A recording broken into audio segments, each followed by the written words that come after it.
Hello, I'm Dr. Basil Considine. I'm here for the ACU Online Writing Center, and today we're going to be talking about how to add critical thought in a paper. Now, this is something that comes up a lot, especially as undergraduate students move from their introductory courses to their upper division courses, and when graduate students are asked to assess a situation and bring insights, especially looking not just at something in the abstract, but how it might be applied to a particular context. And so we're moving from summarizing to applying to analyzing to synthesizing. And that's what we're going to be discussing in this webinar using a particular psychology course as our uh, focus of action here. So because we're following another webinar, we're just going to gloss right through all this. If you want to make an appointment with the Writing Center, go ahead and go to my.acu.edu and under the drop-down resources quick links, select Online Writing Center and follow the instructions from there. All right, something that you might be interested in, especially if you're looking for additional resources after this, is that on the Writing Center page, we have not only an archive of all of our webinars, but this tabbed guide where you can go ahead and select a particular program and see all of the webinars sorted by the course number. You'll see me refer to the APA course paper template later. And with no further ado, let's look at what our focus is today.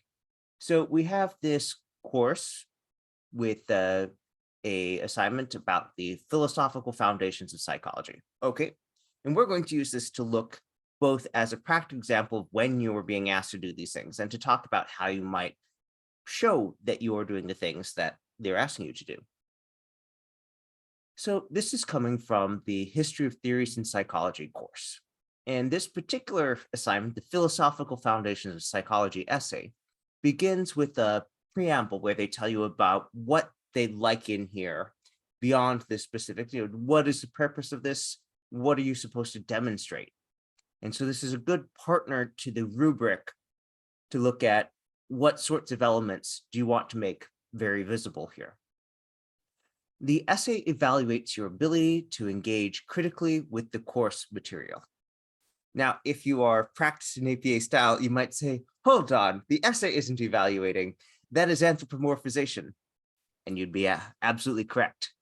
So let's rephrase that as the essay that you submit is designed to let the person grading it evaluate your ability to engage critically with the course material.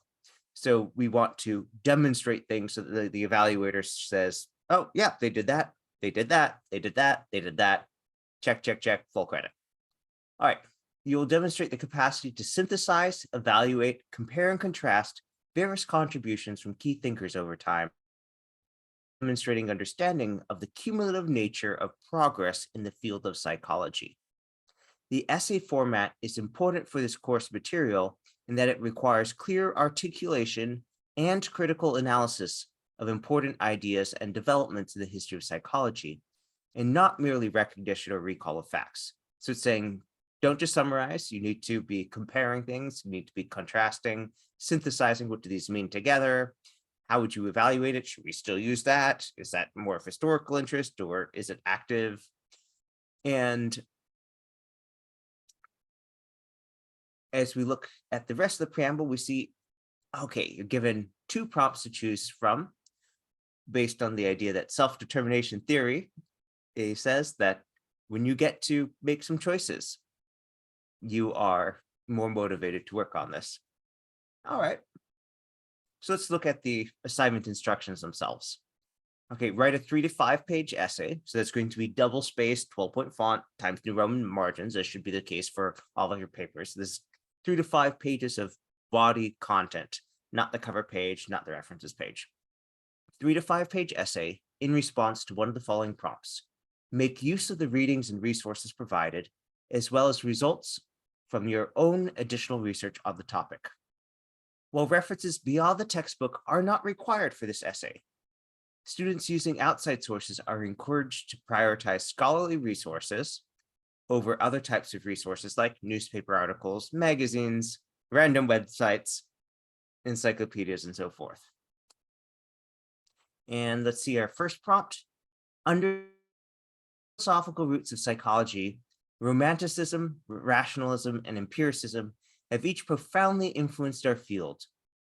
Write an essay outlining some of the key features of these movements, at least one feature per movement, that can be discerned in modern psychology, that is, modern views of the personhood or manhood and mental health.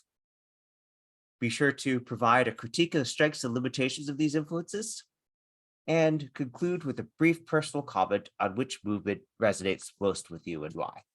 So just take a moment and look through that prompt yourself.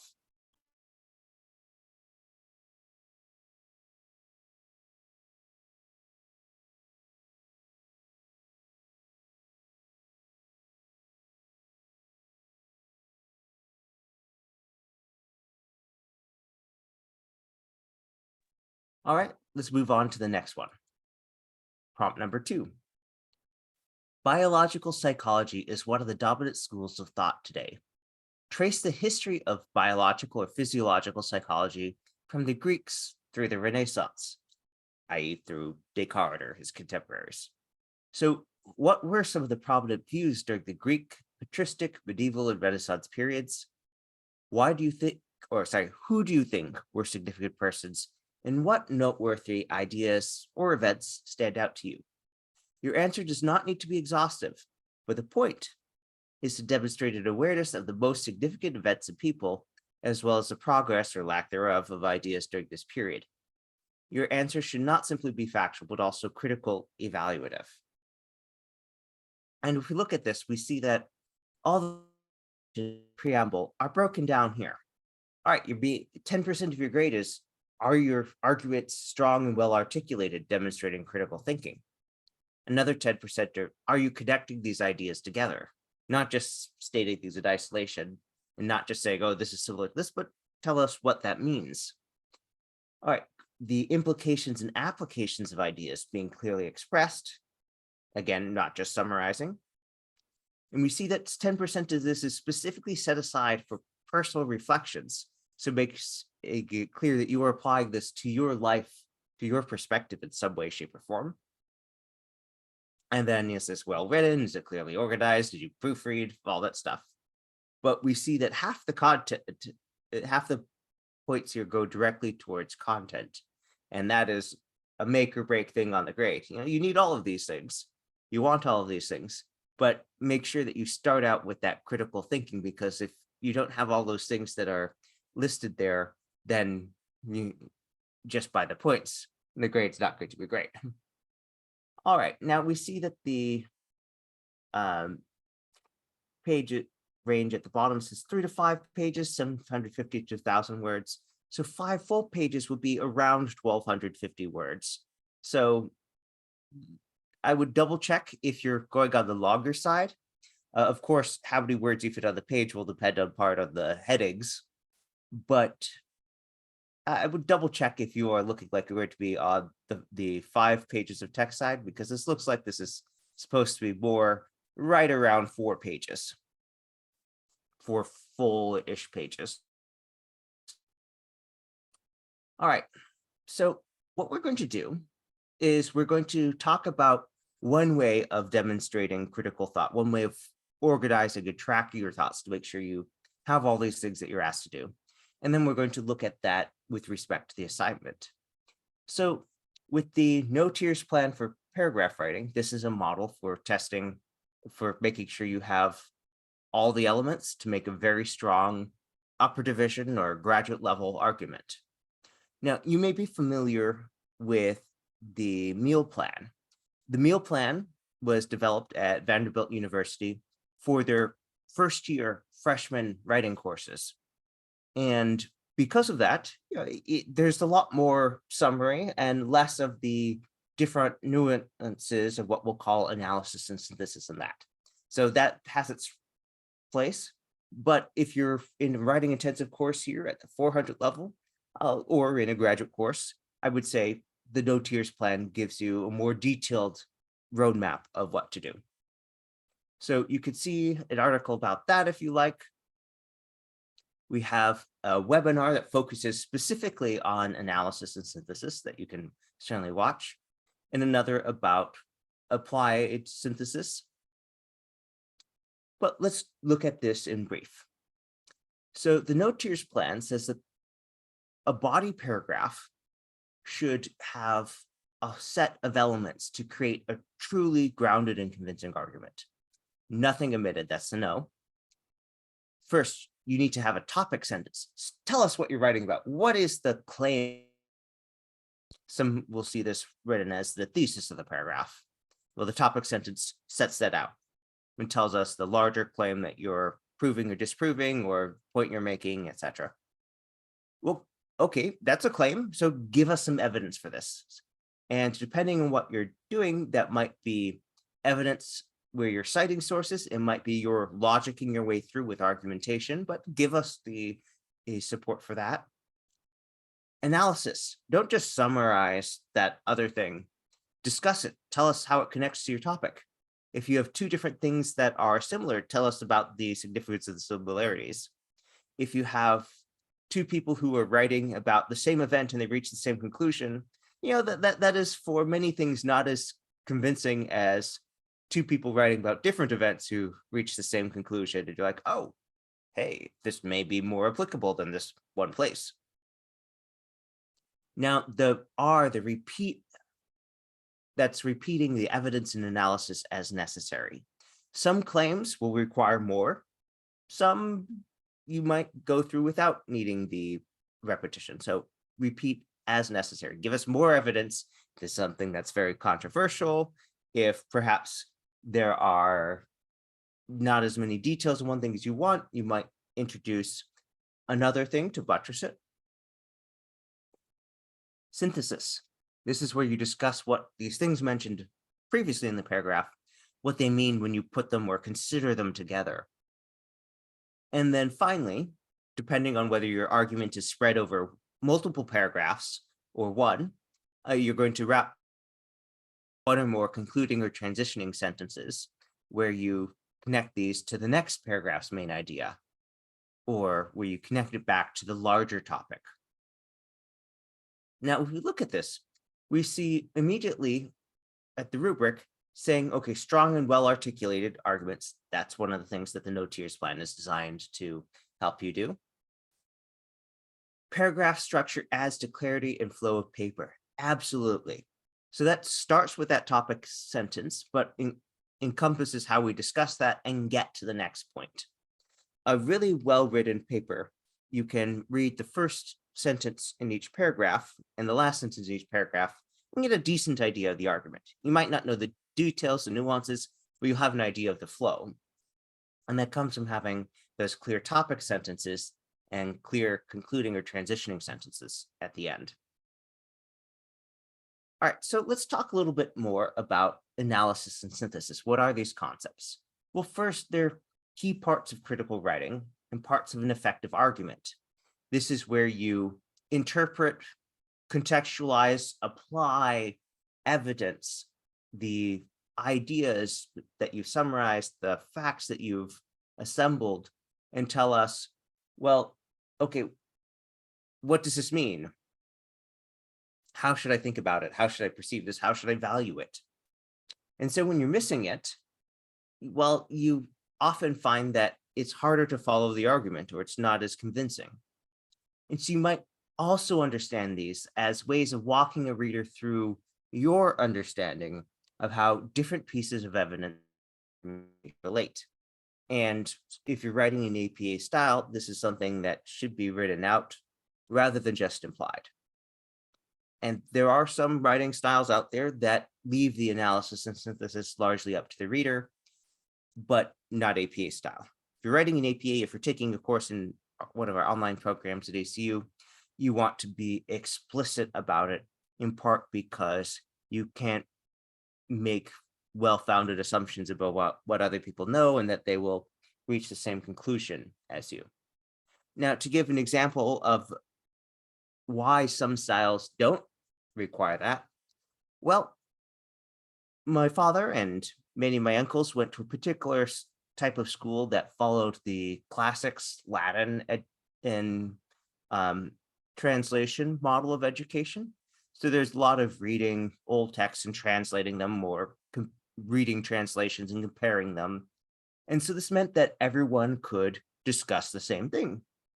And when you go to school with people for 8 or 12 years together, you have a large body of common thought and agreement and stuff, and can just, in some topics, make assumptions that people will implicitly understand things that you do not have that guarantee in another circumstance. So, for example, if I were to make a joke and I was going to say, oh, yes, well, it's all about how to serve man, which happens to be the title of a famous science fiction short story about a man who goes to visit aliens, reading this book called How to Serve Man, and then discovers, oh no, it's a cookbook. Now, for people who have some understanding, some awareness of that story, by saying, oh yes, it's about how to serve man, has a particular meaning that is not necessarily present in other contexts. That is not necessarily something that people will understand and appreciate, even be awareness of the significance. And so to avoid a kind of gap like that, that's why we're writing everything out in APA style. So it's partly a philosophical determination that let's not leave that to chance. Let's not assume everyone knows all these things and will reach the same conclusions. Now, when you're analyzing things, your analysis is when you discuss the evidence of the argumentation. Don't just present it, but tell us what this means, how does it compare, where did it come from? And that's partly the critical thinking demonstrating the ability to connect things together that we see here in the rubric. So here's an example of text that doesn't have analysis. This is all summary. Research has shown that increased levels of self-awareness often result from self-leadership interventions in the workplace. According to Macedo 2018, the goals of self-leadership intervention should be explored further. Okay, that is telling us some stuff, but what does it mean? What should we make sense of that? Well, here's an example of how we might add some analysis to it. Research has shown that increased levels of self-awareness often result in interventions in the workplace. This aligns with my own experience after a training I hosted for local business owners. Now, remember that this particular paper is specifically asking you in the 5th line of the rubric to have your own reactions, opinions, and ideas learned. So connect this to your own experience. And here, this is a way of, by comparing what the reading said to your own life, you are giving some of that. This aligns with my own experience after training I hosted for local business owners. Then we continue. According to Macedo, the goals of self-leadership interventions should be explored further. My research will add to existing literature on the effects of such interventions in business leadership training programs. So this is looking at that summary from Macedo and saying, oh, well, they said to do it. Well, here's how my work relates to that. I'm adding to that literature in alignment with that suggestion. Now, to demonstrate that understanding that and show agreement, you can use phrases like in alignment with a chique. Emmanuel discovered that COPD patients responded positively to the treatment over 1 year.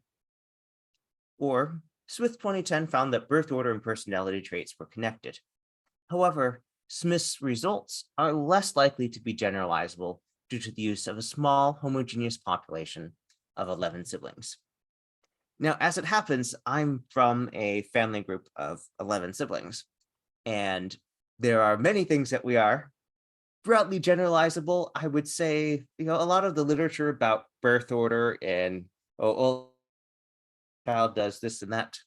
Well, when you have a sample as large as 11, you find that there are lots of subtrends and things like that. So yes, as pointed out here, they did that, but are these results we can apply everywhere? Well, less likely. And that insight that you give in your analysis is another part of your demonstrating a critical understanding of literature. So some of the things that you might be doing with your analysis: connecting the dots between evidence, connecting evidence to your argument or your context. Remember, that's the one that we saw here with, oh, this aligns with my own experience. Comments on why the evidence is important or relevant, or answering the question, so what? And this latter idea, saying, they said this should be explored further, and my research is going to do that. Okay. Now, synthesis is when you are discussing, and I say discussing, not reporting, not summarizing, discussing multiple pieces of evidence and or argumentation, and building new conclusions based on the relationships between the different pieces of evidence and or argumentation that you have. And so if we look at the rubric, we see when it's talking about the implications and applications of ideas, yeah, a lot of that synthesis will be covering that, and not merely summarizing, but showing your understanding of what this means to whatever your context is. So if we're looking at synthesis again, it's often they're answering questions like, okay, what do these things mean when put together? How do you as the author interpret what you presented? And in light of what's being discussed and what the analysis has shown, like say the findings are hard to generalize for 11 siblings, what should be done? And your synthesis could involve saying, oh, well, based on this, we should see if the results work if we get 11 people who aren't related to each other, or 11 people who aren't as closely related, or other combinations thereof. So let's look at this in a scientific writing context. These consistent results across multiple studies and diverse populations validate the applicability of the behavioral therapy model to this problem. Or, the recent research on the positive impact of mindfulness-based stress reduction training in various contexts means that it could also be an effective tool for higher education administration. And then a p-value less than 0.05 is typically considered to be statistically significant. Therefore, the null hypothesis was rejected. Okay. What might it look like in some other writing? Well, you might have something like, while Gorin's 2002 solution was effective for the context, the extraordinary costs involved make it unlikely that this social experiment could be repeated in Jefferson City. Or fill in the blank, start with, given the extenuating circumstance, should they be acquitted? Should we do this? Was it acceptable for the context? That's about how you bring all this information together in the synthesis. All right, so we've run through that. We have time to do a couple things for talking about how to start drafting this. So to begin, we want to grab a copy of the AP course paper template. And if you don't have one already, I would say go ahead and download that now, or if you're watching this on video, go ahead and pause the video and download that file.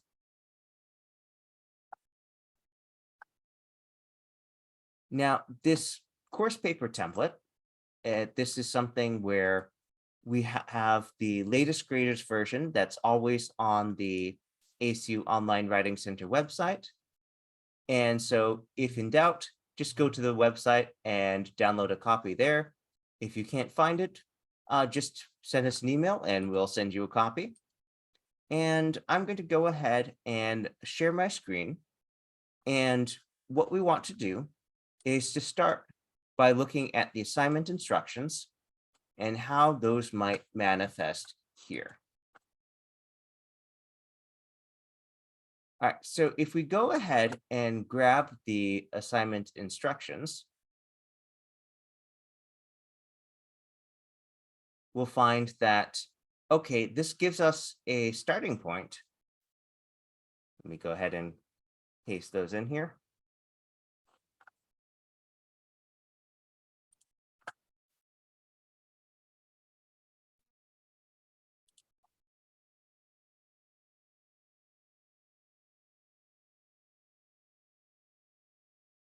So our starting point, we know we need to write a 3 to 5 page essay. that we'll need to be citing the literature there. We're going to cross this off. And we need to choose from the prompts. So we know we're writing APA style. We need to cite our sources. So most of that is just a reminder. The real thing is going to be, which prompt do we choose?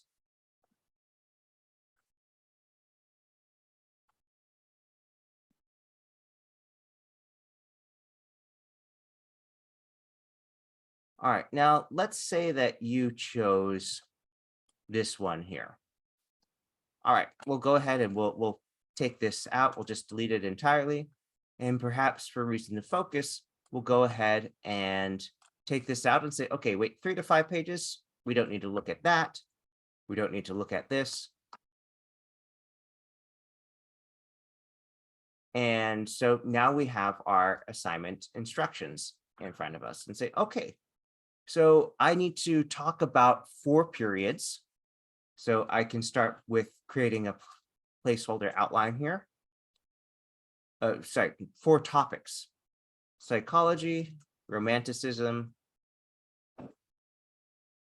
rationalism, empiricism. And when you are given a list like this, I strongly recommend that you discuss them in the order that they're listed, because that makes it a lot easier to see that you've done all the things. Because if you were to say, put psychology at the end, they might read the section but they've gone through the checklist and it wasn't where it was supposed to. So just make sure you have all of these listed as logical in order, and that's usually going to be the order given. And now you need to have, from this instruction, to outline 1 or more key features. So let's start from the point of, let's see if you can get 2 or 3 of these.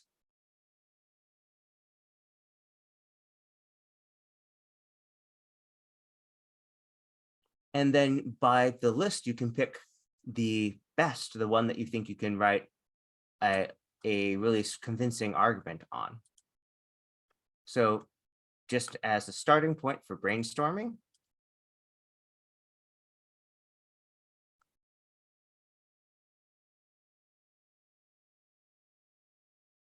now let's say that we are looking through here and we see, strengths and limitations. All right. Now, that's going to be about the movement that influenced modern psychology. So we say, all right, well, strengths, influences. All right. And you're going to have that in each of these, regardless of how many key features you're discussing. And each of those is going to be at least a substantial paragraph page. So just discussing those is probably going to get us at least 2 pages of content, if not more. And we also need to have a personal comment. Now it says, be sure and provide a critique of the strength of limitations of these influences. That's probably best done discussing each in turn. But this brief personal comment on which movement resonates with you, that's going to go in our conclusion for the paper as a whole.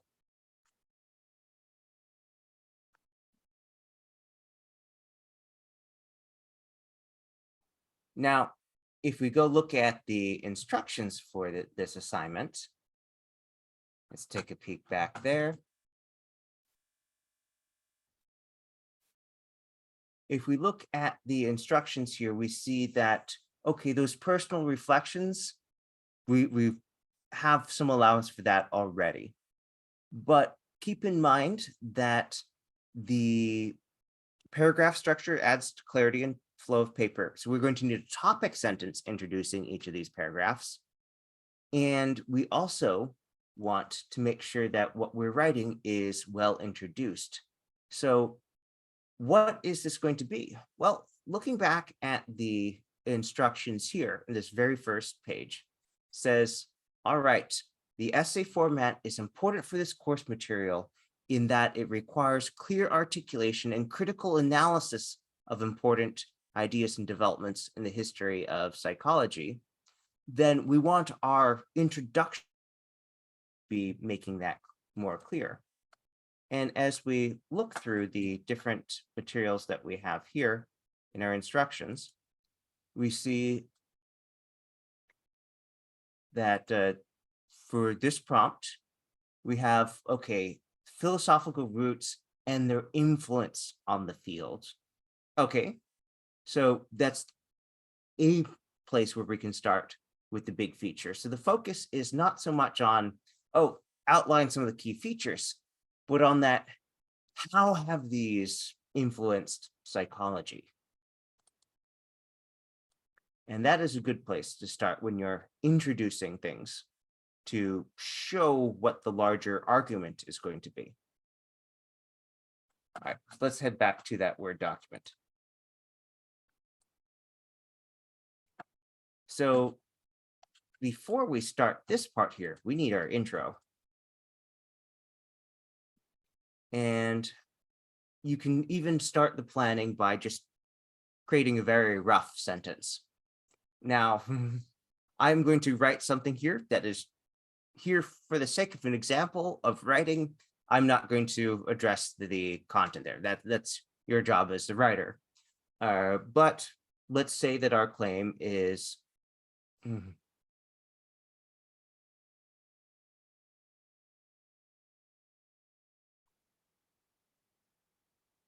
psychology has been profoundly influenced by.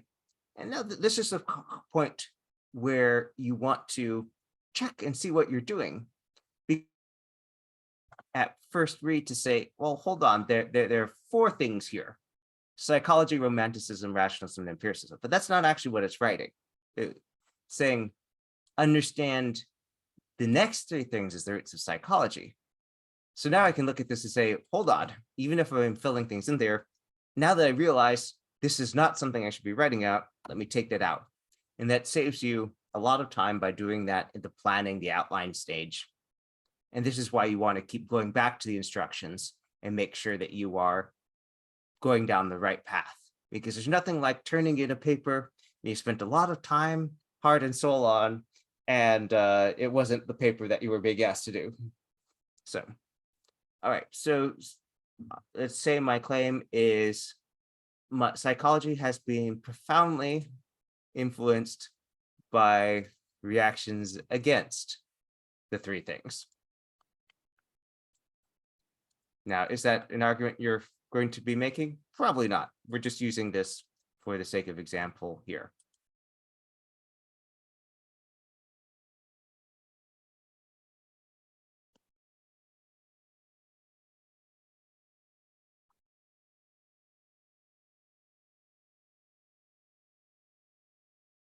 And often as people are still working out parts of their argument, they'll just write some placeholders here, because that gives them a clear place when things do click, when they do get those flashes of insights or finish developing part of their argument, that they can slot that in very quickly.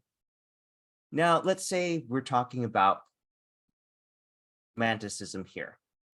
So what are we referring to? Now, romanticism is incredibly broad.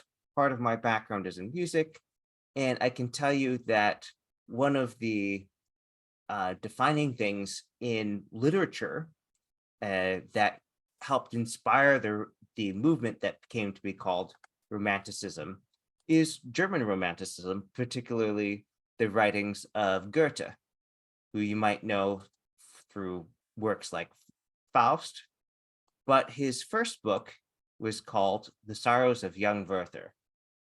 And so you could pick an event within a movement and say, oh, here's this watershed, it changed things. And there are lots of writers who will write that about Goethe's The Sorrows of Young Werther and how it inspired things, and ideas about places and how to delve through and grapple with your feelings and things like that, which could have a lot of connections, but it depends on where you're going. Now, whatever it is, make sure that you when you're listing the features that you could discuss, pick the ones that you believe that A, you can write the best argument over, and B, because you're probably writing this without tons and tons of time on your hands, that will not require exhaustive literature searches, lots of extra reading to achieve. Because this is, after all, a 3 to 5 page paper, and has a few days for you to write it. So if you spend 2 weeks in the library, maybe you want to find something that is more accessible to you, acknowledging that you couldn't possibly discuss all the things about these, but you don't need to create a convincing argument that whatever your thesis is. In this case, mine is psychology has been profoundly influenced by reactions against this. Now I could say, okay, and again, I'm just creating something for the sake of showing the principles, but not something that is actually factual for this example. Although Werther is, in fact, a profoundly influential novel, and many would say started the Romanticism movement.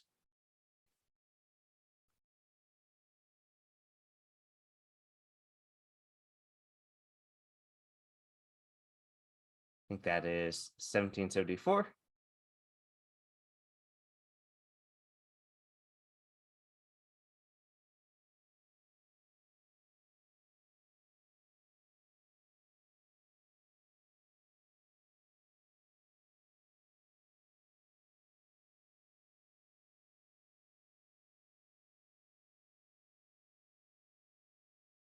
Now, if that's the claim that you're going to be making, you're going to want to back that up, because that's not something that you generally would just infer.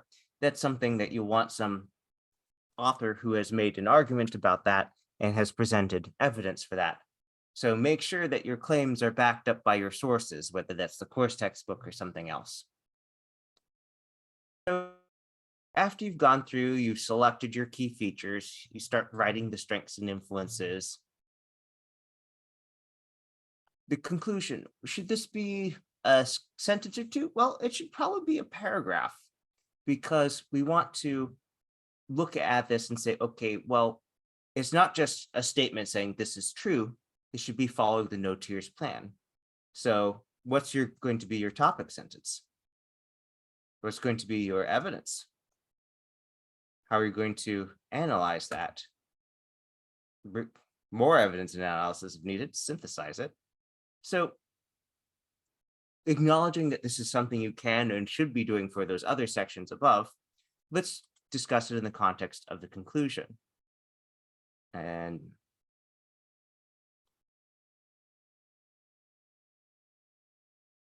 let's say we're going with rationalism.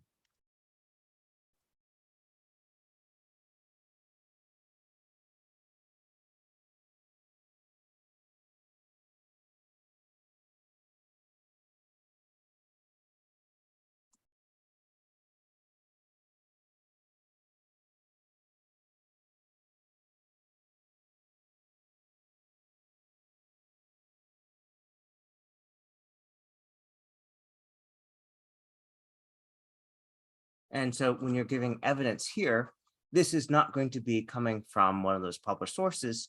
This is going to be evidence from your own life and experience. So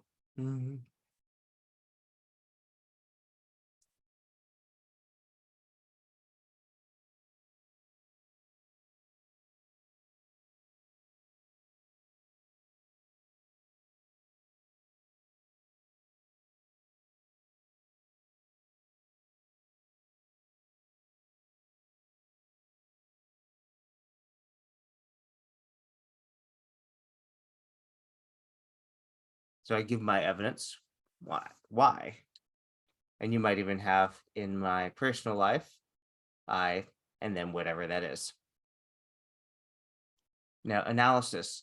This could be about, for example, contextualizing it. You could mention, oh, here's someone else who agrees that this is the most profoundly influential thing, or was the most resonant to them. And so I can align my experience with them. And then synthesis, again, what does this mean? How does this connect back to the larger topic? And one of those questions that is fun to imagine is, if you were in charge, what would you do? And so you might ask the question, all right, if I was designing and teaching a course on the history of psychology, where would I start? Would I start with one thing and then work backwards? Would I go linearly? And you might ask, okay, if you're talking about the development of psychology, do you start in Vienna with Sigmund Freud? Do you try and go earlier? Do you start with Freud and then work backwards and talk about the things that influenced him? So, there's open and there's an openness to creativity and preference here.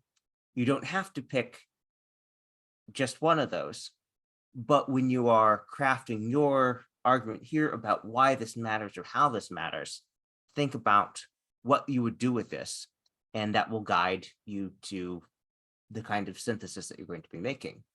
Let's say for this example, I bring it back to, as an aspiring academic planning to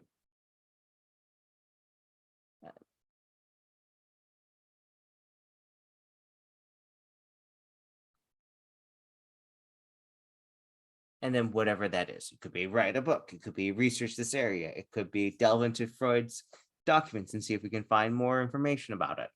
The larger point being that the goal here is to not just say, okay, here's what these different sources said, but to take it back to a larger context, to a larger meaning, and not just have this regurgitation from the text, not just stating your own opinions, but reflecting on it to say, okay, what have I learned? And that's the biggest part here of this section. What have you learned from the experience? Has learning about understanding the formative elements of psychology, has it changed how you think or how you will do things? And that's an interesting conclusion when you can talk about what has changed. Because I know I didn't end up where I am now for not having changed. My ideas have been evolving over time. My understanding, my preferences continue to evolve. And whatever you find in your own conclusion, in your own looking at this material and applying it, if you delve into that and explore these things here, this triad, reactions, opinions, and ideas learned, that will make for a good conclusion to the paper as a whole. So this concludes our webinar for today. We have time in case you have any brief questions, but if we don't get to your questions, feel free to send an email to onlinewritingcenter@acu.edu. You can schedule an appointment by going to the MyACU portal, that's my.acu.edu, and then under the quick links or resources drop down, select Online Writing Center, follow the instructions to make an appointment, and you can also visit the Writing Center website for access to the recording of this and other resources. That's it.